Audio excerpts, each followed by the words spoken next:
What's up, guys? I'm doing a video that I've been looking forward to a little bit here. I'm making a list of the 6 players that I think you should be looking out for at EVO. So these aren't necessarily the 6 players that I think are going to do the best at EVO. I think that players like Infiltration, Tokido, Justin Wong, those are pretty safe bets. These are the 6 players that I'm personally most wanting to watch, and that's either because I think that they're underrated, or I think they're not living up to their potential, or for some reason I just think that EVO is going to be their big chance to kind of burst onto the scene and blow everyone's mind. So here at number 6, the guy playing right now, PR Balrog. So PR Balrog has been pretty good at Street Fighter V playing Nuckledu, but not up to what I think he is capable of. In Street Fighter IV, he was absolutely one of the best American players with his trademark Balrog, which is his namesake. So now that Balrog's in Street Fighter V, I think this is his big chance. And I think Balrog is a good character. On Twitter, PR Balrog has kind of been saying that he's not sure if he thinks Balrog is that good. You know, he doesn't really have very good defensive options, which is definitely true, but I think that PR Balrog is a good enough player that he could definitely pull it off. You know, his footsies are really, really good. He's kind of known for being a nut in a way. Like, he knows when are the good times to go nuts and get the big damage in. So hopefully he'll do pretty well at EVO. I'm definitely excited to see more of this new character at the very least. Coming in at number 5 is Sako, also known as Sako Noko. And Sako is definitely one of the all-time great Japanese players. He's pretty much been a threat in, I don't know, basically every Street Fighter game, as well as Vampire Savior, which is one of the games he's most well known for.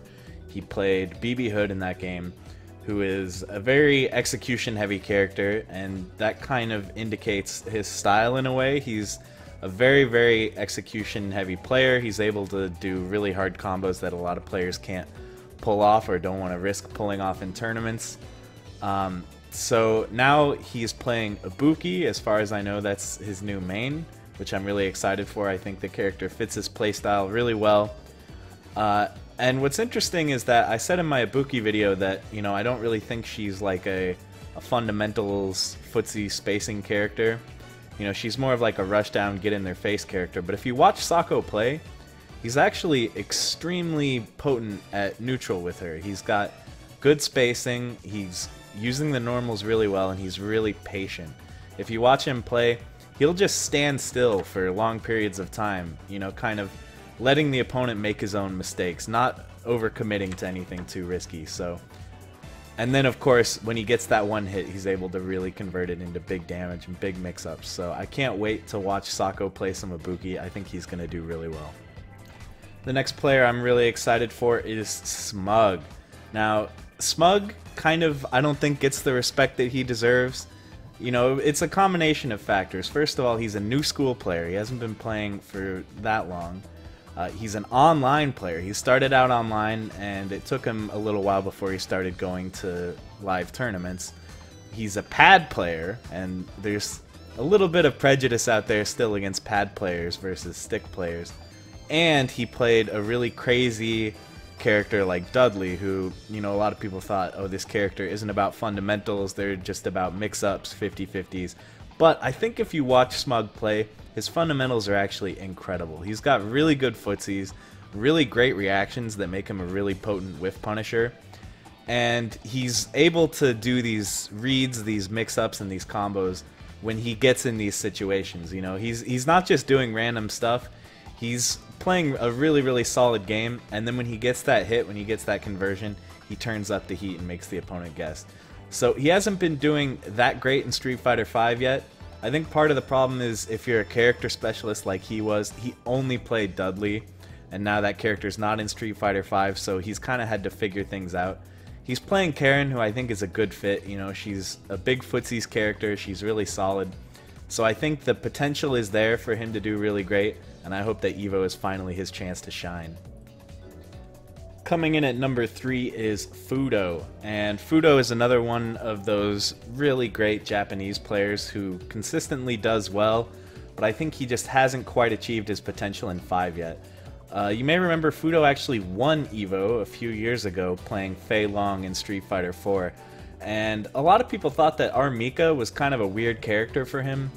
You know, he was known for his Fei Long play that is like super, super solid. He never makes unforced errors. He's, you know, always on point, basically. He's so calculated and robotic in the way he plays that people thought Mika was such a weird pick because, you know, she's so crazy. She is, I don't want to say random, but she, you know, she's a very explosive character. She's not the same, like, solid footsies character that you would have expected from Fuudo. But in a way, I think it's kind of a good choice. If you watch the way that he plays, you know, he does apply that same patient, solid play style to Street Fighter V. And then if you combine that with the fact that, you know, Armika can kind of win a round off of one hit, just because of all the different mix-ups and resets that she has, I think it's really scary. So I'm hoping that maybe EVO will get to see some Fuudo blow-ups. That would be really awesome.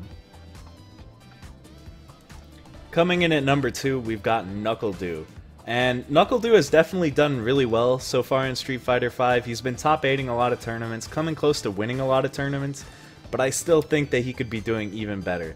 You know, he's been in a bit of a character crisis. He's been jumping between Nash. He's one of the better American Nashes. He's been messing with Armika, and he's been playing Guile a little bit, but I know he played Guile one round at Combo Breaker and then immediately lost, and so he switched. But I think Guile would be such a good fit for him. You know, he played Guile in Street Fighter 4, and he was kind of this bizarre rushdown Guile. It was unlike anything anyone had ever seen, because normally Guile is such a turtly character. But he really made it work. He did really good at Street Fighter 4 near the end of that game's life. And remember that he was only like 15 or 16 when he started winning tournaments. So I think that, you know, now that he's a little older, this could be his time to really peak in maturity and how he's playing these games. And I would love to see someone do well with Guile, man. That would get me so excited. I love the character, and I'm almost shocked that no one has really played him in tournament and done that well, because I think he's good. I know some people say they don't think Guile is very good in Street Fighter V, but I think he's pretty good. And I think for that style of play that Nuckledu has, where you're not just running away and throwing fireballs, where you're kind of using the fireballs to set up your offense, I think the character definitely fits. So I would like to see Nuckledu do well. I think if I had to pick one American to make top 8, I would say it's either Nuckledu or Justin Wong. Those two are definitely the highest chance, if you ask me. So here's hoping. I think he's a great player, and I really like watching him play, so we'll see.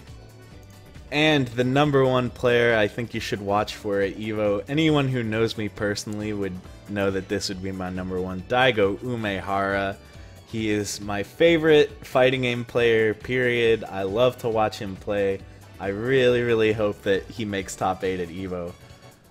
You know, Daigo is he's such like a classic fighting game god, you know. He's been good at fighting games basically since Street Fighter 2. He was really good in Super Turbo, really good in Vampire Savior, Third Strike, Street Fighter 4. He has 6 EVO first place finishes, which is a crazy amount. He got 2nd place at Capcom Cup last year, which kind of came out of nowhere. You know, it was near the end of Street Fighter 4's life, and Daigo was only really dominant in Street Fighter 4 near the beginning. That's when he won EVO. But, you know, he hasn't done amazing in 5. Obviously, he's been a threat, but he hasn't been winning majors for the most part. He's been getting top 8s, but like on the lower end of top 8. But man, I would be so excited if Daigo made top 8 at EVO, or even won EVO. I would freak out. I think that actually what makes Daigo so great is he is the best at throwing fireballs of anyone ever. Like, if you watch the way he uses fireballs, it's kind of on a different level. He's not just using them to force the opponent to jump, or, you know, just so that he has a hitbox on the screen. He's using them as a very calculated poke to control space the way that other people control space with like a crouching medium kick. So I'm a huge Daigo fanboy, as you can probably tell, but I just think that, you know, when you think about players like him or like Infiltration or Justin Wong, they're at that level of the question isn't just are they the best at this game or are they the best in their respective region, but it's are they the best ever? Could Daigo be the best fighting game player ever? I think the answer might be yes, but we'll have to wait and see how things go at EVO, guys. Thank you very much for watching, and I hope you guys will all watch EVO with me. I'm definitely going to be tuning in.